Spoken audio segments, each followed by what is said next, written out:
Well, welcome back. We are doing a review of the Jetson Element Pro electric scooter. Um, the scooter is a matte black, you can tell here. Um, it's actually a pretty nice looking scooter. Has a 250 watt hub engine, electric engine, and does a max of 16 miles per hour, has 3 speed settings, and built-in light that you can turn on and off, electric brake, as well as a physical brake. You can see here.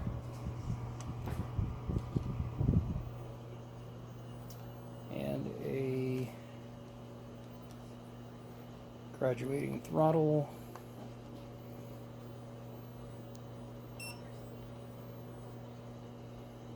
Let's turn it on here. We can see some of the settings here. It's got 3 speed settings that you can set with a single press. Battery meter and speedometer, and a double press turns on the headlight, which is pretty bright. Also activates the rear brake lights, and when you press the brake pedal, it flashes. So it's got a nice kickstand that retracts. Pretty much your standard electric scooter.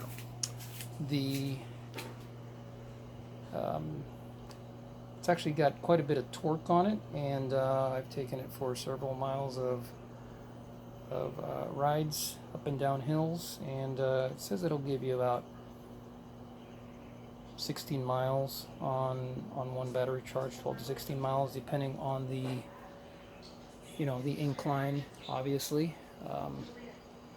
It is collapsible, and that is where the problem arises here. And you're probably wondering, why does he have 2 different scooters from 2 different companies here?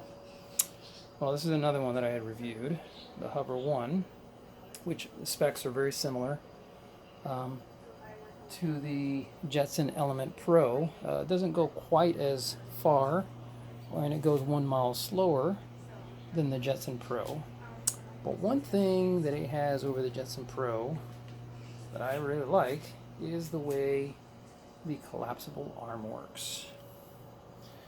So I'm going to pause this video a second so I can put my tripod down, my gimbal down here, and show you the difference between these two. Alright, so we'll start with the Hover 1. You notice it's got a metal locking mechanism here that clasps with a little push button pin. You press that and you pull down on the handle, and now it's unlocked, and you can lower the whole arm down and collapse your scooter. That's great. That's safe. There's no way to accidentally trigger that. Now the Jetson is different. And I'm going to zoom in a bit and I'll show you what these look like closer. But it has a plastic ring that snaps into that area there that allows it to collapse. Snap it back into place, slide your plastic ring around into the slot, and it's locked in place. But once again, that's a plastic ring. Anything could capture that, a twig, whatever, could knock it out. A bump, rough ground could snap that down, and now your whole scooter is unsafe because the handlebar is no longer locked in place. This is really dangerous. I wouldn't choose this over the Hover 1's locking mechanism, which is all metal with a push metal safety pin. This plastic ring could wear down over time. Yeah, it's not a good idea. So this is what I'm talking about right here. See this? This is a piece of metal or a piece of plastic that it's just a plastic ring. I mean, this is going to wear down and break over time. And it simply goes into that slot.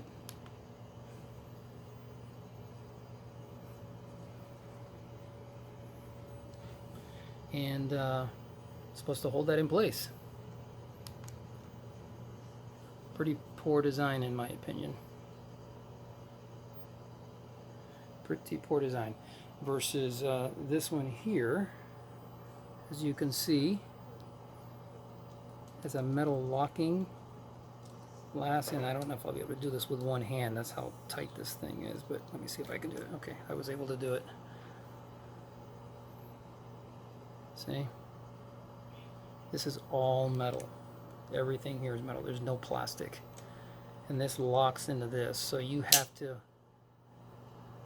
push this down and then pull this out in order to release this clasp. But there's no way to accidentally do this. There's nothing's going to bump into this and perform those two actions. A branch isn't going to do that.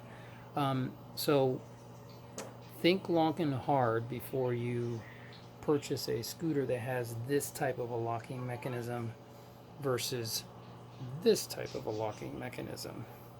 Other than that, I actually like the ride on the Jetson scooter better than the Hover 1. I think it's got a smoother ride. I don't know if it's the shock or the wheels. They both have the hard rubber wheels. But the Jetson seems to have a much smoother ride, and also seems to have a bit more torque. It can go up hills easier, so from that perspective I prefer this one better, but from a safety perspective I'd stick with a scooter that has the locking mechanism that is on the Hover 1. So there you go, there you have it. I hope this is helpful to you, and please be safe, always wear a helmet when riding these things, and we'll see you next time.